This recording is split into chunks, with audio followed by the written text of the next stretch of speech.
and welcome to the Rates and Lanes podcast. I'm your host, Rico Muhammad, and we'll be joined here shortly by our co-host, Mr. Chuck Snow. And today, we welcome back our good friend, Michael Lampel, our resident economist. We're going to be talking all things economy, trucking related, trying to get a synopsis of how things have been developing over the past 6 months and where we may be going in the future in the next 6 months. So we're trying to get a good snapshot to see where things may be and kind of get prepared for the future. But if you guys would do us a huge favor before we get started, if you guys would do us like, share, and subscribe to the video, it helps us get out into a broader algorithm and it helps us get the video out to more people. And also, if you know anyone that may find this information useful or helpful at all, by all means, please share the video. And with that being said, we'll get the thing on the road here and pulling onto the highway and picking up my co-host there, Mr. Chuck Snow. Good morning, Chuck. How are you? I'm good, Rico. Thanks for the ride, buddy. I don't know. We didn't plan this, but I guess me and you were on the same page with the color of the shirt for today. Well, you know, we just finished a great celebration apparently in downtown Toronto, the big Pride Parade. So I guess we're dressed accordingly with our pink shirts. All righty then.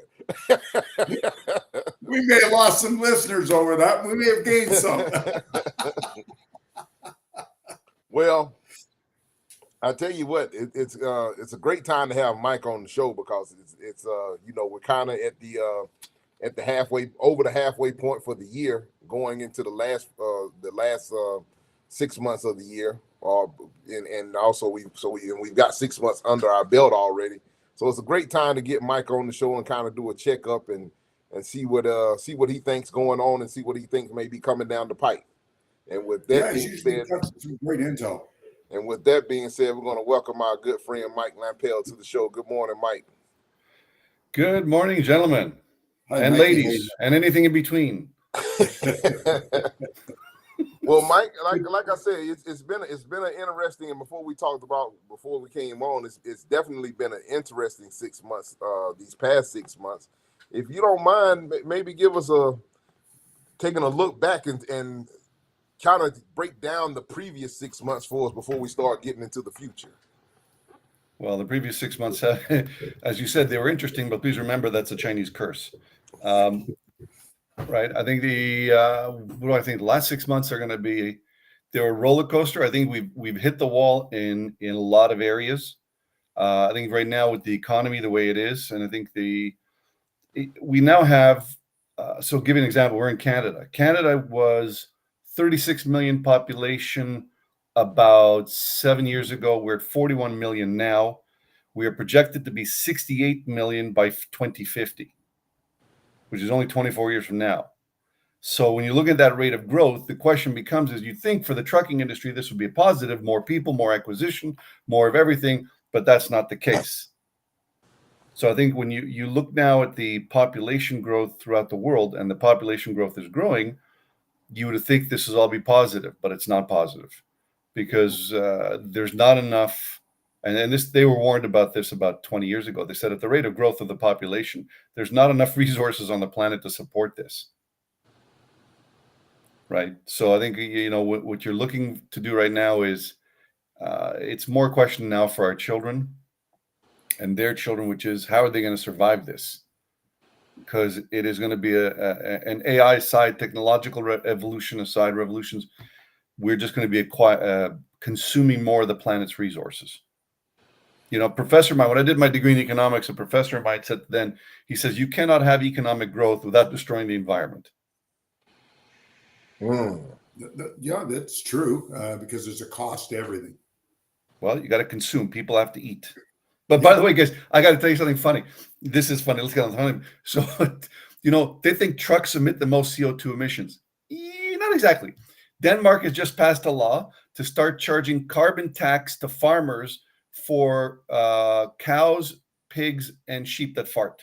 Yes, there's a huge CO2 tax, Rico. Yeah,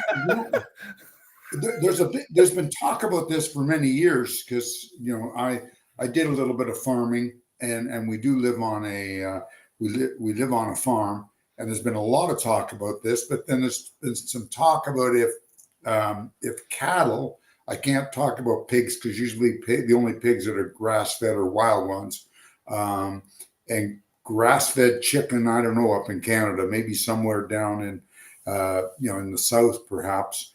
But with cattle, if you feed cattle just grass, the methane gas kind of adjusts itself. It's when you start feeding them grains that everything gets off kilter. So That's I don't know. Yeah. That's interesting. Yeah, well, I think it's going to be now. The revolution is already on. I think the replacement of the fuels is on. But interestingly, and I just this is a segue. It's really an interesting report about NVIDIA. I'm sure you know what NVIDIA is, Rico, because it's all over the damn news. Okay. But I want to give you guys an idea of something which really, there was a reporter writing a report about NVIDIA just released its new chip. I think it's called the Blackwell. It's the new chip. Because right now what you have is the NVIDIA Ace chip, which is what you're seeing the revolution, but they've already developed the next revolution. Here's the crazy part. He said, the chip didn't scare me. He said, the power consumption of this chip scared me. Because he said 1 million of these chips are going to need 8 gigawatts of power. And he says one nuclear reactor only puts out 1. So how are you going to power it? Well, that's the point. A lot of the biggest growth now is on all these server farms, all these AI server farms. This is going to be this is the huge thing, and I think that they talked a little bit about this. I've heard a little bit about the story as far as the EPA rollbacks, because they were wanting to have trucking to go into basically almost zero emission here coming in the future, and there's no possible way to get enough electric trucks online and even being able to keep them charged up because of, like we say, the power grid and everything else. So this is a huge something's going to have to give here as far as the regulations and different things of that sort when it comes to these types of regulations that they're trying to push down as far as the transportation industry is concerned. Well, I think the key word being here is, I think we have to decide whether you're in the trucking business or in the goods transportation business. And I think really the category you're in is the goods transportation business, because the more we use the word trucking, the more we align ourselves to one particular mode of transporting the goods. And I think really it comes down to the mode of transporting all these goods around. And that's where the revolution has to happen. Everybody keeps looking at the what can they do to a truck? But at the end of the day, unless you want to make a truck 175 yards long, it's still going to be a 53-footer. You might put a tandem on it, but it's still going to be a 53-footer with 1 or 2 drivers. That's not efficient, and it's never going to get efficient.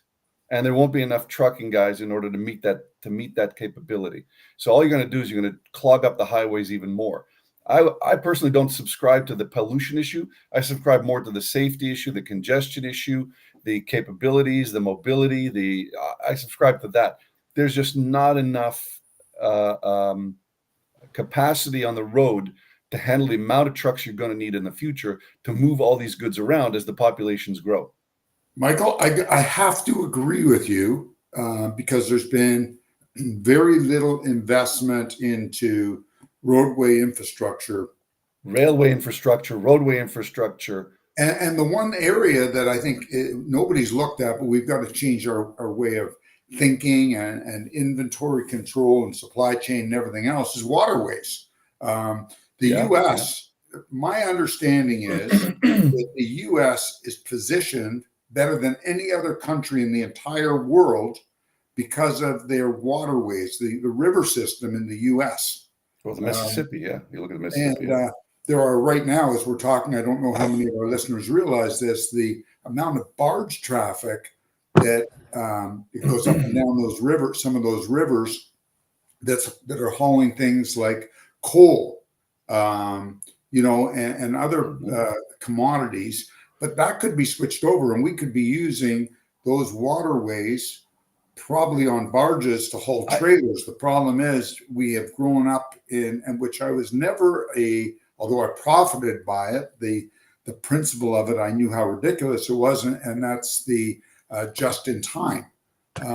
Nobody wants to hold inventory. I think we need to probably relook and go back to holding inventory. They are going back to that. They are going back to that slowly, very slowly. Many years ago, so that we can utilize these barge systems and water, like even the Great Lakes system.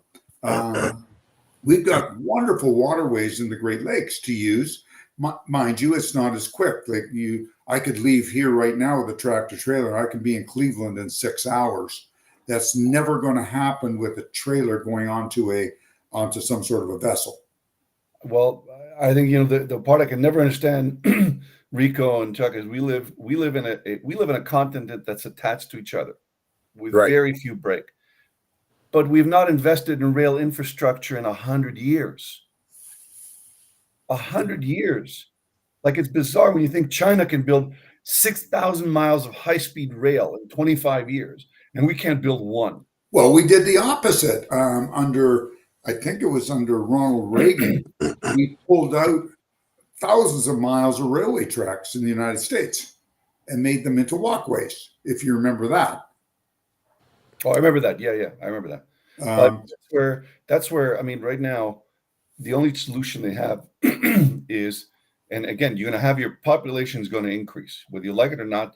Immigration issues or not, we could definitely have a 1 hour really politically incorrect conversation about immigration, but we're not going to in case somebody's filming this.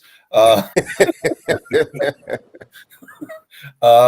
you only got 3 modes of transit. You only got to follow. You either fly it, you float it, you drive it, or you rail it. There's no other way. There's no other way. So, given that the water is going to be affected by climate change over the next 50 years, you're now left with the drive it or rail it.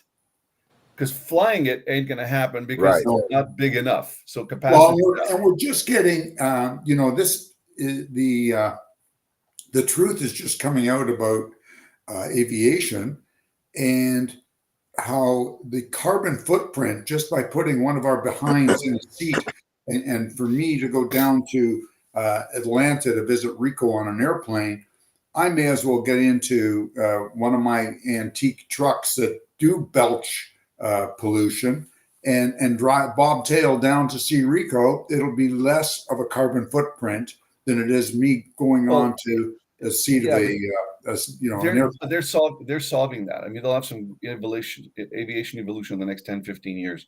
The AI is able to revolutionize an awful lot of the innovation really fast. But the issue you have is you can't expand the airports. Right. I mean, you're going to need massive airport. You're going to have to fly C-17s all the time in order to get the same. So you're down to drive it or rail it, which are the 2 factors that won't be affected by climate change, right? And rail definitely is probably the most efficient way of doing it. 100% labor, right?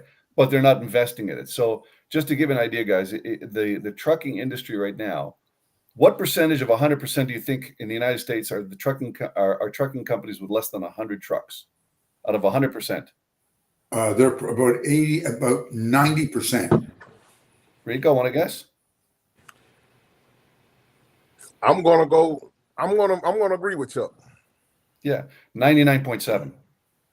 Whoa, higher. 99.7% of the trucking companies are less than 100 trucks.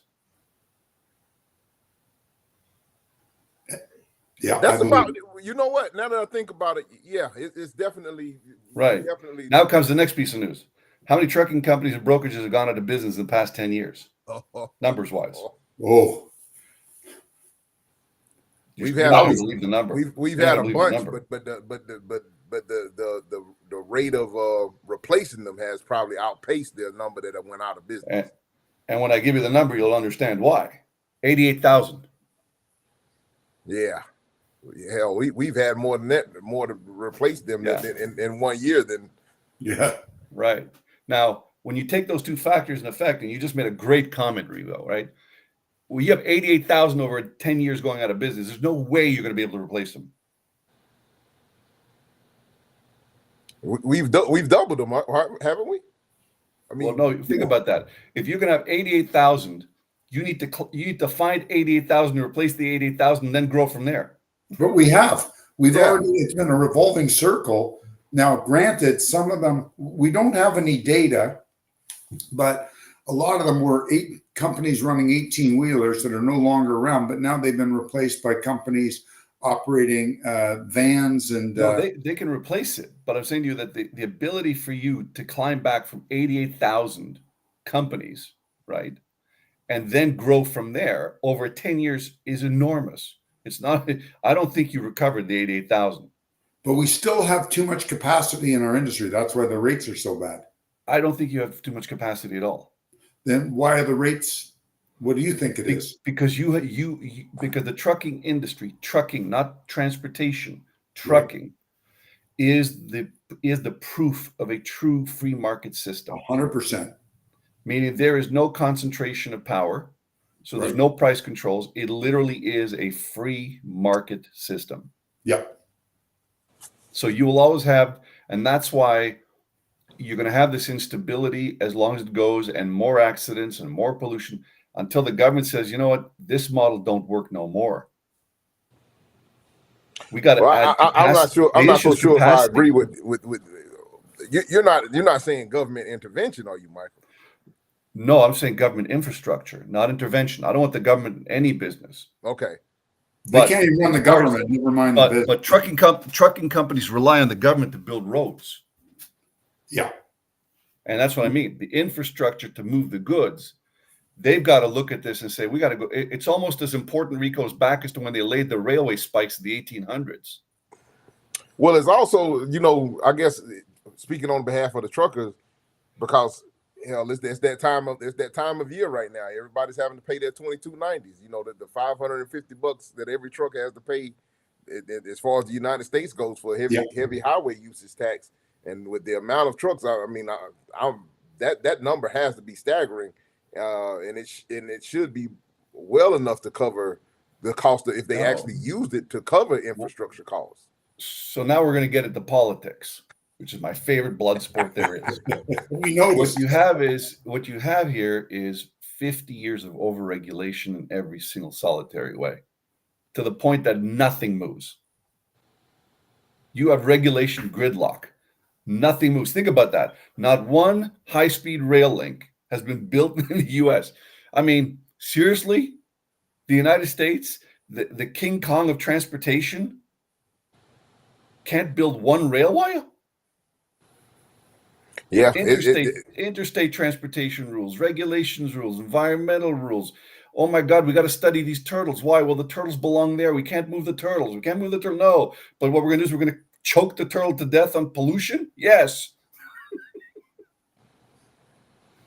That's kind of, that unfortunately, like you say, that's definitely a serious issue that we have to deal with, because anytime, it's just like trying to get one of the biggest problems for years, and we still facing, is truck parking, and that's because the regulations that truck stops have to go through to even try to purchase to be able to build new truck stops. I'm starting to see a few more new truck stops pop up here and there, but it takes a long time to get a truck stop approved. Yeah.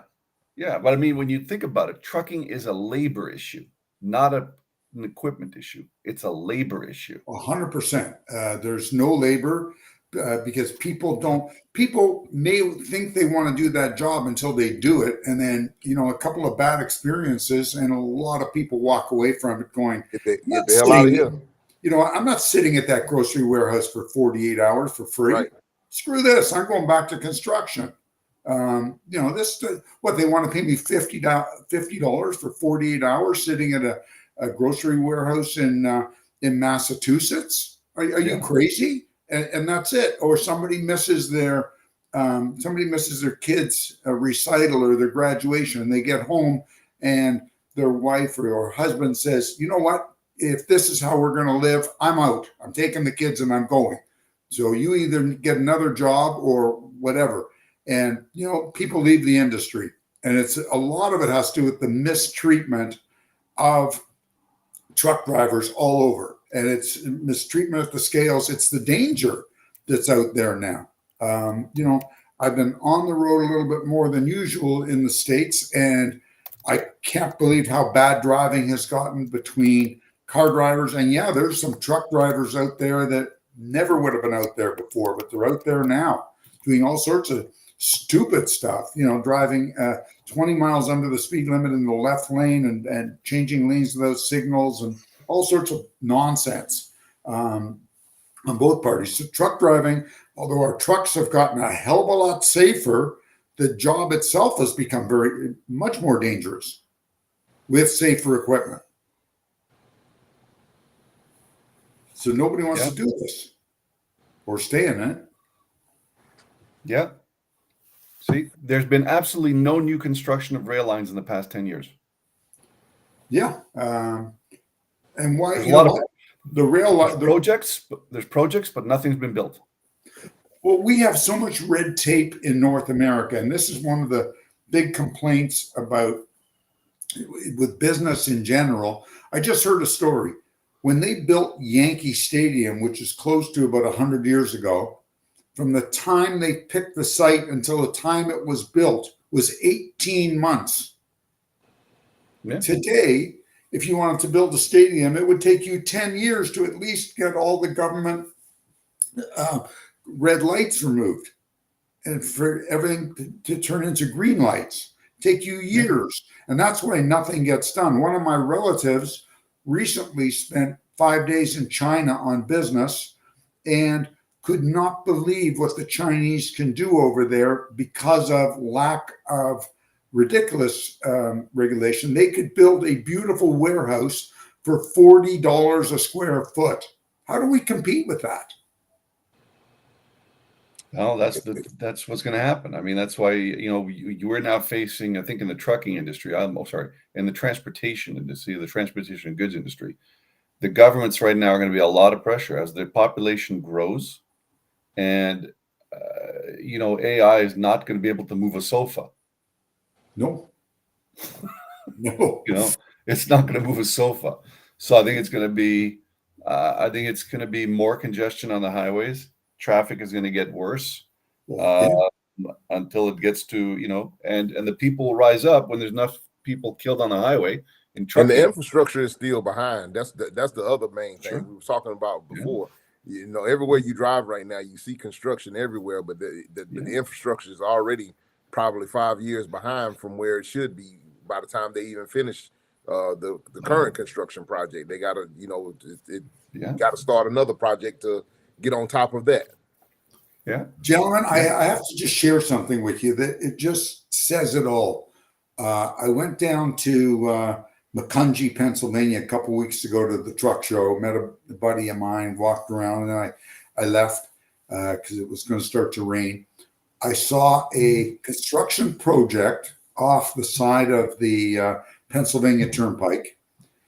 Without a word of lie, there must have been, on a Friday afternoon about 3 o'clock, there must have been an easy $30 million worth of equipment sitting there. Not a soul in sight. Somebody's got $30 million, sitting there doing nothing. That's like, who would have $30 million sitting there doing nothing? Could you have $30 million worth of trucks sitting doing nothing? Absolutely not. Well, how do you do this? Who's paying for this? And I thought, what the hell is wrong with this? There's something broken here. I think, the change of, I think now it's up to the American people because the world does follow what the U.S. leads. But I think the question now is, and forget Canada. Canada's like, I'm not even going to go into that because we could have a half-hour laugh fest about our government, But I think now it's up to the U.S. I mean, if they can give a clear majority to one party in Congress who can clear the hurdles, and they got to focus on the infrastructure, or else it's going to get real bad. And if you think it's bad now, it's going to get a hell of a lot worse because you think of the population growth, Rico. And you're in Atlanta, right? You're in Atlanta, Rico? Okay. Yep. How much has Atlanta grown in 20 years? It's been crazy. I know Metro Atlanta's pushing close to 6 million people. And how much new highways are being built? Nobody lives in Atlanta itself. Like down where we meet and have dinner, there's nobody living there. 400,000 people. Yeah. Well, when they say Metro Atlanta, they're counting the outskirts, but also inside of the perimeter. It's Guess what, Rico? You're the same size as Toronto now. Yeah. And our Toronto, traffic is worse. Mississauga. So if you go, let's say from where Chuck is in Milton, all the way out to Ajax, north to Richmond Hill, south to Oakville, you're looking at about 5.5, 6 million people now, Yep. right? And the last highway they built, which was a private toll highway as a beltway, that was built, 20 got to be years. 20 years ago. They built Yeah. a real short one, 413, which Well, that's just runs to through. connect things, just to connect Yeah. the highway to to connect the beltway to the main highway. But it's short. Yeah. That's the only one they have built basically in this entire province in 20 years. So you got to think about the same cars are on the highway is where the 53 footers are sitting at the same time. Which is one of the reasons why we have the huge bottlenecks that we have. Right. Yeah. Now, take that mathematics and apply it to a guy who owns a couple of trucks. And as Chuck says, so I'm going to spend 8 hours trying to drive 200 miles It's exact because of bingo. traffic. And then I'm Your going to sit for 3 average- hours. There's no way I'm making enough money to pay this truck. Guys, your average long haul truck now works 7 drives, like at highway speeds, 7.5 hours a day. Yeah, that's tough. Okay, you're paying, and now they want us to buy electric trucks, which are $500,000. Okay, but you can only drive it for 7.5 hours a day because we're sitting in traffic, and the traffic is everywhere. It doesn't matter. I'm seeing traffic in areas where they never had traffic before. It's going to take you 12 hours to charge it. Yeah. Yeah. So even the evolution of the technology ain't going to help the fact that you got a very expensive piece of equipment and one laborer who has to cover the cost, and then you got this massive congestion. You're going like, I can't move it fast enough. Imagine how expensive a car would be if they can only roll one car off the line every 3 hours. Yeah, that's why those cars like McLarens and all those fancy cars are so expensive, because they're like hand built. They're hand built. Are they any better? I don't know, but they're hand built. So Rico, what's going on in the U.S.? I mean, any news from anybody? Like, hey, maybe we should do something about transportation. There has been some. I heard they were talking about how actually Congress, not Congress. I misspoke there. The Supreme Court has rolled back the ability for these agencies to basically make laws now. That was the ruling yesterday. That was the recent ruling. Yeah. So that's going to be, because before it was just basically left up to the agencies to interpret the law or whatever, and basically they interpret it and make the laws as they see fit. And now, with them rolling that back, it's going to be interesting to see how this plays out for, especially out in California, the car people and all that stuff. How is that going to affect the situation out there, or are they going to let those current laws keep standing as they are? Yeah. When it comes, we were talking about with the emissions and everything. When it comes to that, yeah, and that's why I said to you, the interesting evolution in movement of goods is going to be in the drone business. Remember we were talking about that? I said the drone business is where the evolution is going to come from. Yeah, but Mike, do you think we're going to be able to, like, if you bought a new sofa today, do you think it could be delivered by drone? I'll tell you right now, if I have capital, I'd start a helicopter delivery service. I'd start transport. I'd use the marine style transport helicopters to move containers. But the cost of those, everything's got to do with cost. Yeah, that's a great idea. But the problem is those helicopters are worth millions. Yeah, the helicopters are worth millions. But if you're telling me 7.5 hours to run one truck, which is one container, and I can move a helicopter 200 miles 6 times a day. Yeah, maybe. Right. I mean, at the end of the day, AI ain't going to deliver a sofa. No, neither is a drone. And it ain't going to deliver it's not going to deliver a watermelon or a lettuce or a chicken. I'm not sure, that's going to be, I don't know, that may be we may be all long gone before that actually becomes a reality, because I think you're going to run into once again, you're going to run into the bureaucracy of FAA and Yeah. things of that nature, with air traffic. And they already talk about how there are not enough air traffic controllers as well. So it's Yeah. Now, there's a job that can. Now, I don't know The air anything about traffic this. controller. Yeah, but the air traffic controller can be handled by AI. That's right. Yeah, That can be that's handled. one area I think AI could probably do as good a job eventually. That's going to be handled by AI. Yeah, 100%. You know, because at the end of the day, if it's just a question of one person, I think that's what I said to you when we started this whole conversation. I said it's going to be a revolution in the transportation of goods, because the current model is going to grind to a halt. If the population keeps growing, you're going to get massive congestion. You will get food imbalances. You'll get a whole lot of imbalances based on the congestion of the traffic. So this may be a bigger problem in hiding, in which a lot of people have already voiced this concern. But AI is going to replace so many jobs and so many people. How are people going to even earn a living? No, people. Well, that's a good question. I mean, people are having a lot of these conversations. There'll be a dynamic change in what people do for a living. Yes. So as a good example, you ask a person today. I mean, you could have right now there are robots doing surgeries. Right. Okay, but a robot ain't going to fix your plumbing. So, ironically enough, the blue collar, the trades is exactly right. But that's where and I consider the transportation of goods as a trade, as a skilled trade. But we're not classified as such. No, but we should be. It's ridiculous that we're not, because of what it takes to do the job. It's. I want to tell you something funny, guys. How much does Chuck Rico? What does it cost in trucking school? I got to share this with you. What does it cost to get to go to a trucking school in Georgia to get your truck driver's license? Trucking school. Probably about $3,000. Chuck, I'm going to say for a cheap course, $3,000. A good course, about 8 to 10. Okay. Want to know how much it costs to become a stockbroker? No. $800.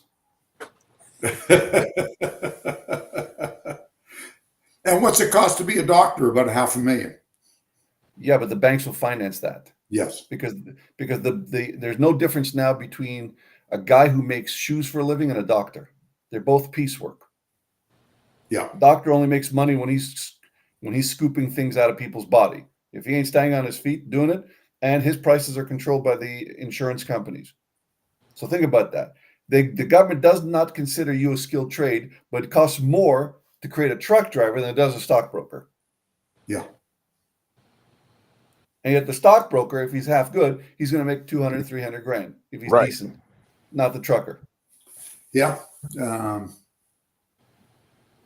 Right. I mean, we have a wackedly imbalanced system, but. Well, we have all sorts of, that's what's bringing everything to a head, is we have an imbalanced system, and nothing is making sense. Like I heard this week that what's that chain, the seafood restaurant, the Lobster, Red Lobster is going out of business. Yep. Yeah, that's because they should never have offered all-you-can-eat shrimp. That cost them Chuck. That cost them $500 million. I read that, and I can't believe it. You tell me, oh, I can eat shrimp? Yeah. Grab my 15 cousins. Let's go.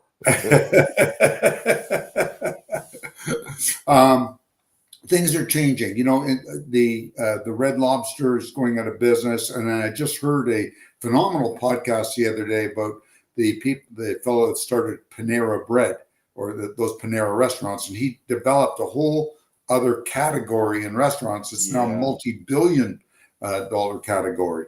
Do you know what they call it? In the last 3 weeks, I have been to 4 Target stores at different times. Guys, I'm not exaggerating. You could have done target practice with the weapon of your choice down any aisle. They were empty at all times. So what's happening there? Are people buying that much online, or are people switching their allegiance to Walmart because they're a little bit cheaper? I don't know. I'm asking you guys. It's cheaper. And by the way, Panera Bread, they created this whole new bread. It's called Newsom bread. Right. It's named after Gavin Newsom. Do you know why? No. Because the minimum wage in California on fast food is $20 an hour, Yes. except for one company. Panera? And that's because he donated a lot of money to Gavin Newsom, and Gavin Newsom put a little wrinkle in the law unless you make bread on premises. Not Gavin Newsom, your future president of the United States. Now, guys, the story I heard, I don't want to bring politics into this, but I heard it. Sure you do. It's not fun unless we do. I did By the way, guys, story. we're going to talk about the debate. Do you realize that the two guys standing on that debate stage are of a combined age of 160 years? That's longer than I'm going to live by 20 years. You know, and I said this to Chuck the other day, Rico. So there was Chuck Schumer, Nancy Pelosi, and Biden in a meeting. I said, "Oh my God, that's 250 years combined." Jeez. That's 200. I said that's longer than the United States. Like that's 250 years combined age in a room, deciding about the future of the United States. Yeah, God help us. I mean, the only guy who could have been older at that meeting would have been George Burns. He's dead. I think they invited Dick Van Dyke for wisdom, and he's 99. I mean, can you imagine? They'd be youngsters compared to Clint Eastwood. He'd show up. He's 93. Yeah. But I don't know, as far as economy goes, Mike, are we starting to see, when we talked a little bit about pricing, do we think that are the pricing of goods, I know it's always going to be climbing, but it seems like with the inflation and everything else, has inflation slowed down at all, or are we still kind of at a breakneck speed? Well, inflation is just too much money chasing too few goods. That's the actual definition. And that too much money means there's just more people. So it's really a question of incomes versus capacity. So you might get more people, you'll have more cash in the system, you'll get more demand, but it doesn't translate to higher incomes. So what you're getting is a slow degradation of the purchasing power. That's what inflation means, right? You get 10 people standing in a bakery and there's only 5 loaves of bread. So, you know, and think all 10 people make roughly the same income. So their capacity to bid for that bread, one guy doesn't have a greater advantage than the other. The only question becomes is how much is one guy willing to take more pain than the next guy? Right. So it's I think now what you have, as I said, is a complete imbalance because, and this goes back to the fact that both in Canada and the United States and in Europe, they've not invested in anything in 50 years. Imagine how much lower the cost of that sofa would be if trucks had their own highways and rail lines. Yeah. Right? Just imagine. We're wasting so much time and money in Exactly. congestion. You're right. So what's going to happen is it's not so much as inflation, because there's a point at which there's only so much you could pay for a sofa, only so much you could pay for a house, only so it doesn't matter how much of, you could build another million houses, and we live in Canada, we know this problem very well. But if they can't get a mortgage because their incomes are not high enough to get a mortgage, what are you going to do with the million houses? And you just spend a ton load of money to build a million houses, and there's nobody in them. Right. So you got a complete imbalance. I think the degradation, the purchasing power degradation will continue, as you could see by homelessness both in Canada and in the United States. Yes. Right. And right now, the next 6 months are going to be interesting because yesterday was the French elections and they veered hard right. And it's not really right. It's merely a question of people saying, look, we've done this experiment for 50 years now.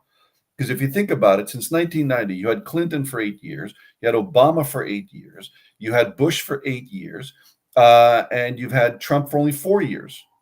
So when you think about, the balance of power, and there's no question about it, the left likes regulation. So the difference between the left and the right is this. The left believes that regulation will solve all problems. The right believes regulation is necessary to manage problems, not solve the problems. Good one. Yeah. That's right. That's profound. That really because is. And it's not to say the right is better than the left, because they don't get it right either, by the way. But because at the end of the day, politics and money and all that stuff creeps into the whole thing. But I think they right now have to decide, and I think this is where the transportation of goods industry is now more important than any other industry next to environment or next to energy. I'd say energy. If I was to say the two top most important things in the United States right now are going to be the transportation and the energy are going to be the top of the funnel for the next 20 years.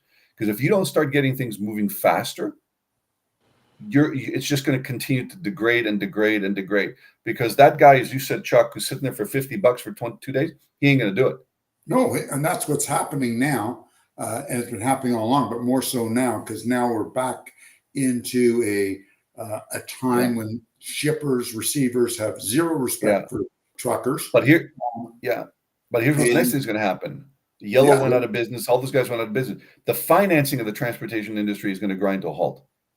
We're seeing that now because there's been a lot of red ink spilt, and bankers have been very, very tolerant to allow the trucking customers not to meet their obligations. And now they're starting to, the shareholders are getting upset, saying, you know what, I've had enough of this red ink.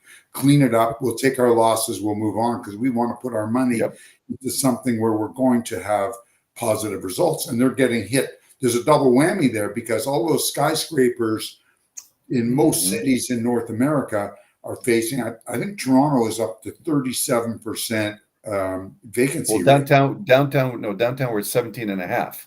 Well, I thought, okay, maybe it's throughout the GTA. Yeah, but pre-COVID we were 2. Yeah. So that's 800% more than where we were. Yeah, but you also have to remember those 5-year leases that were signed aren't due yet. Okay. And the 10-year leases aren't due yet. So, and my understanding is it's 37% when you take the whole GTA, and maybe half of that when it's downtown, because it's still prime office space, but it will become more, those numbers are going to go higher throughout North America. Yeah. Rico, what do you think is going to happen? It's tough, Mike. It's tough. I'm thinking we're kind of going to be in a situation where we're just trading water. That's exactly right. That's what we're doing now. You're trading water now. Yeah. Yeah. And it's, I mean, how bad is the traffic in Atlanta? Horrible. It's horrible. When Atlanta's one of those cities, sort of like Houston, the DMV area, New York. New York is probably bad all the time. I'll tell you, when it's going in and out of New York, it's always been a pain in the ass. But those primary areas, Houston, Dallas, Atlanta, DMV area, those areas are huge areas, but they are manageable depending upon what time of day you're going through there. If you can hit it at the right time of day, you can kind of manage getting through there without it being too cumbersome. But if you happen to hit it at rush hour, brutal. Rush hour is going to last anywhere from 3 to 4 hours. And they're big cities too, so to get through it is even worse, because they're big like Chicago's another one. It's a big city. From one end to the other is almost 100 miles. So, you know, if traffic is moving at 20 miles an hour, it's going to take you 5 hours. Right. To get from Indiana to Wisconsin. And the same thing, and think of the amount of, you think of the amount of pollution. And I know our new trucks don't have a lot of pollution, but they still do have pollution. And you think of the time wasted by truck drivers and just your motorists sitting in that traffic. Yeah. Yeah. You know, I think, and so Chuck, to put to your point, right? When you think about all those empty grocery stores, just to give you an idea, they've closed 300 CVS locations in metropolitan areas in the past 5 years. And I don't buy the narrative that they closed it down because of thefts and looting, which is definitely a problem. It's basically saying we can't get there. We can't sell this bubble gum for $2 and spend $500 getting the bubble gum. So really, I'm guessing, Mike, the bottom line here is that companies like CVS, what they're doing is they're consolidating their overheads. Rather than having 5 stores in 5 blocks, they have one store, and you want to go to CVS and get your prescription filled, you just have to walk 4 blocks further. Not 4 blocks. You got to leave the city. They're not going to build the metropolitan areas again. So it's the same. They're following through with the same as what Walmart has done. I believe Walmart, for the most part, does not open stores inside cities. That's only in the burbs. Correct. Is that correct? Only in the burbs. That's it. That's exactly it. You can have, so these are now the warehouses, and that's where but what's going to happen is, as Rico knows well, because he lives within that area too. Rico, all those areas, how are the people without cars and everything, how are they going to get their food? Less and less work. So I said in the beginning, I said to you, there's going to come a point where where am I going to get my chicken? Where am I going to get it? Yeah, it's there's a huge problem. There's a huge issue in certain parts of the city. As they quote unquote dub food deserts. You got places where even if it comes to restaurants, there are no decent restaurants. Everything is fried. Yeah. And then you got certain parts of the city where where there's a little bit more diverse, and you have a lot more fresh fruits and vegetables and things of that nature. And as far as people that are living in the inner parts of the city and stuff like that, like I say, that's one of the main problems that they're having is they are kind of trapped in these food deserts, so to speak. Yeah, and they blame it on social upheaval. I go, no, that's too simplistic. I'd say more to the point, if I'm a company and going like, I got a city in the middle of Detroit, but I'm going to get a parking ticket for $100 every time the truck pulls up, and then it's going to take me 3 hours to get through traffic to get it there, and then I got to pay the guy, and then I got and then I'm only going to sell, and then I look at the marginal reality of how much I make per square foot in that store. Shut the store down. It's very interesting you say that, Michael, because when I travel an awful lot in the U.S., and what I do notice with any city that's trying to revamp their inner city, they cannot do it. It's a total failure unless they have things like a grocery store, a dry cleaner, a pharmacy, all those things. Otherwise, people have to go to the burbs to do their shopping. It doesn't work. That's one of the things that Toronto, New York even has done very well. There's lots of grocery stores in Manhattan. There's lots of dry cleaners, there's pharmacies, there's everything else. $20 for a head of lettuce. Well, yeah, we pay for it because it's, I remember having that discussion with my wife. We were in a restaurant in Manhattan, and she said, food is good, but this is pretty expensive. And I said, well, because we're sitting in some of the most expensive real estate in the whole world. That's why. There's a price. I'm not disagreeing, but I think at the end of the day, this is going to get. People want to live in these places, and I don't think I was in Rochester, Minnesota, for 6 days, and I spent an awful lot of time in the downtown core, which was a beautiful downtown core. And they're bringing people back to live, lots of them, but there's no grocery store, none. So you had to have a car or use Uber to go to the grocery store. There was no drugstore. As a matter of fact, I needed a raincoat because it was pouring rain. Didn't bring one with. There was one store in the whole downtown core that sold men's raincoats, and they only had one left in a medium. It was just, there's nothing down there, and that's the mistake. Chuck, it wouldn't have made a difference to your hair. Why's that? Because you don't have a hair problem in the rain. My head still gets wet. So buff it. Find a bowling alley, stick your head in the thing, and start buffing. I see, Rico. That's what I meant by, I said to you at the beginning, that's what I meant by the imbalances. It's too simplistic when the news says, oh, it's because of looting.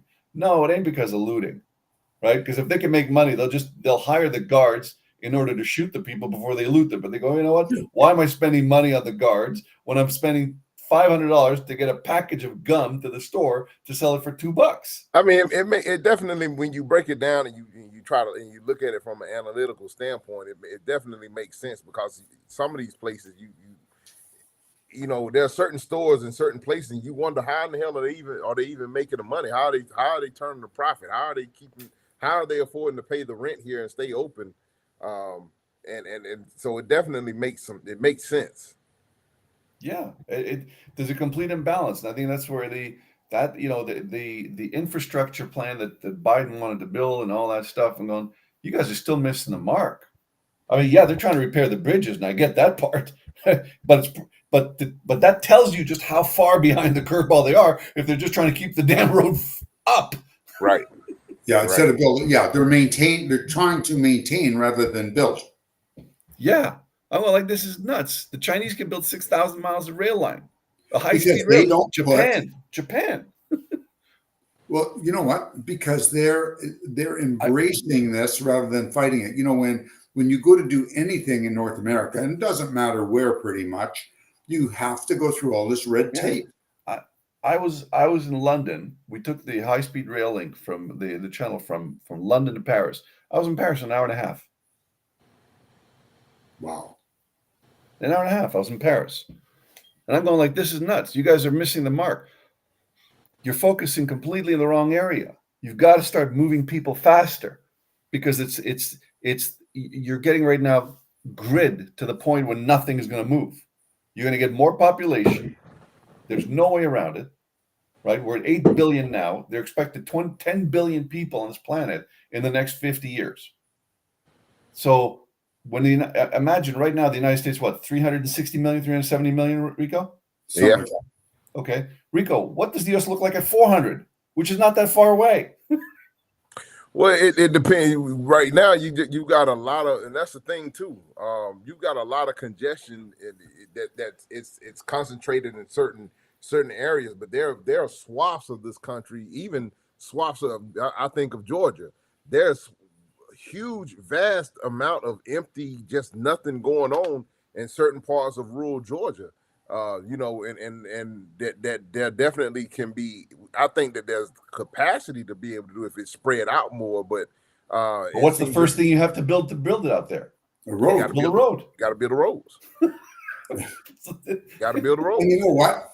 It's so much easier for municipalities rather than build a new city is just continue expanding their existing. It's like an airport. I often used to wonder, well, why don't they just build a new airport? No, it's so much cheaper to just put another terminal and have 12 terminals instead of 11 at some of these massive airports like Atlanta and Chicago. But you can't get around regulations. Yeah. You're back to the same thing. And the regulation, we have all these bureaucrats that don't want to pass anything because it doesn't look good. It looks like they're not doing anything. Yeah. I mean, so they fight it. Yeah, to build in Canada, to build a new pipeline, a pipeline of oil, is 10 years of environmental studies. 10 years of environmental studies. I mean, this is bizarre. I mean, that's so back to our original thought of when you're looking at the guys who are running the rigs, it's going to be a slow bleed. It's just going to continue to be a slow bleed. And for anybody right now if I was a trucking guy right now and I got like 5 trucks, I said to the very beginning, we started a long time, you stick to your niche, you stick to your core, you watch your costs, you stay in that area. Fight the temptation to take a losing load. You got to be real careful. You know what? I totally agree with what you're saying because a losing load is a losing load unless the losing load gets you in a position for a winning load. That's no, it won't. It won't, because that's exactly how we got into this problem. Because at the end of the day, Chuck, it won't. Because if you lose $1,000 on a load, you're gonna need, and you only make $300 profit on other loads. You need 3 more loads to just break even on the 1,000 you lost. Like this time of year, especially it's produce season. So if something's hot in a certain market, guys will take a cheap load to get there because they know when they get to Washington State, the apples are paying $8,000.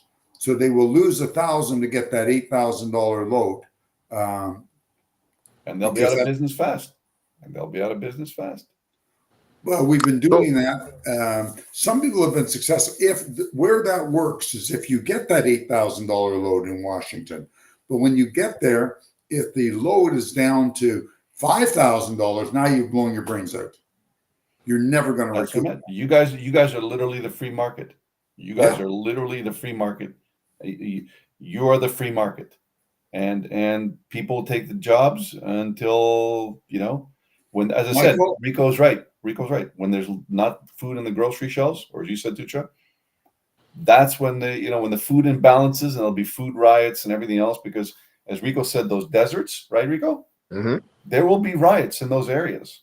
People will be rioting. They're like, I can't get food. I can't get out of this everybody's neighborhood. And I can't get food. everybody's a nice guy till they're hungry. Yep. And Yep.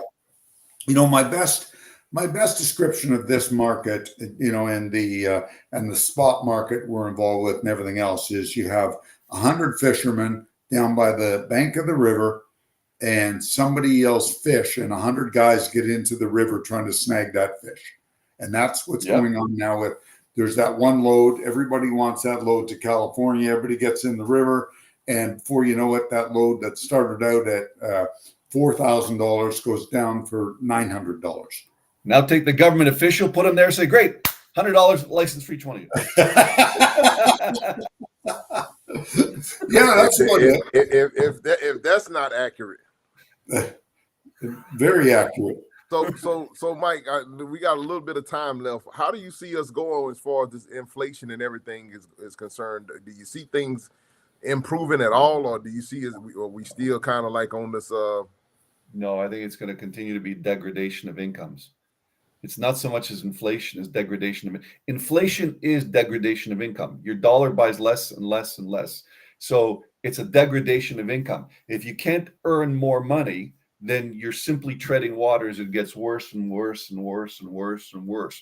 And I think the only thing that's going to clear this up is the government now, and we'll see what happens in November.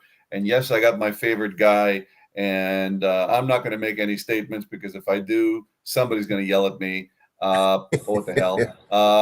But I mean, what it means is the government now, there's got to be a clear-cut winner. All I can say to the American people is, you better pick a clear-cut winner in Congress and Senate, because what you got, forget who's the president, you got gridlock, nothing. And that, by the way, that's exactly what the U.S. Supreme Court said in those regulations. It's time for you guys to do your job. Yeah, go do your job and regulate properly. Because you throwing me all this crap to decide for you because you don't want to lose an election is the problem. Yeah, it's definitely. We're not running the country. We're the courts. I've been a proponent for a long time. I tell people all the time, the presidential elections are always the ones that get all the attention and the hype and everything. But as I was taught, all politics is local. It starts out on a local level, and that's where you concentrate those efforts and go up from there. Yeah. I look at the president as a quarterback. He just throws the ball. But you need the running backs, you need the wide receivers, you need the defense, you need the blockers, you need the team to move forward. The quarterback's just the guy who throws the damn ball. Yeah. In most cases, I think your president is just a figurehead. He listens to the puppet masters. He's really a puppet. I don't think that was the case with Trump. I don't think there were a lot of puppet masters, but I think that was part of the problem with his administration, personally. Yeah. So I think that's what's going to happen. But I mean, look, I'm eternally always optimistic about the United States of America. I've always been optimistic about the U.S. of America, which is, at the end of the day, they yell, they scream, they kick, and they get shit done. So get shit done. Right? Because we in Canada are like, we're going like, please get shit done, because our prime minister ain't doing nothing but talking shit. It's been a while since we kind of held that motto up in the air. Yeah, yesterday was Pride Day. Yeah, I ain't got nothing to be proud of. Very real. Well, with that being said, Michael, before we get out of here, if somebody wanted to reach out to you or get in contact with you, how can they do that? Well, I'm at the local jail between Monday and Saturday. And bring a file. Michael.lampel@gmail.com, michal.lampel, Lampel @gmail.com. Happy to answer questions on economics and marketing, especially in technology, because that is my background and my baby. And all I want everybody to do is be safe, be happy, have a phenomenal 4th of July. And remember, if you don't have fireworks, shoot your neighbor to light up the neighborhood. Let's not give people ideas, Michael. Those thoughts and wishes are strictly those of Michael Lampel. Yeah. Second Amendment, baby. If you can't shoot fireworks, shoot the neighbor. We cannot endorse. Not endorse that. We're not endorsing this guy Just at all. remember, the viewpoints of this lunatic asylum is not the viewpoints of the inmate. Oh man, it's always a blast having you on, Mike. We appreciate you for taking time out. Thank you, Michael. This morning. Happy 4th of July, brother. Chuck, let the people know how they can find you and get in contact. Yeah, if I can help any of our listeners with anything, please reach out to me, Chuck Snow 280 at outlook.com. Put your phone number on the email, and I will probably just call you back. And with that, Rico, I'll let you back her in a hole for another week.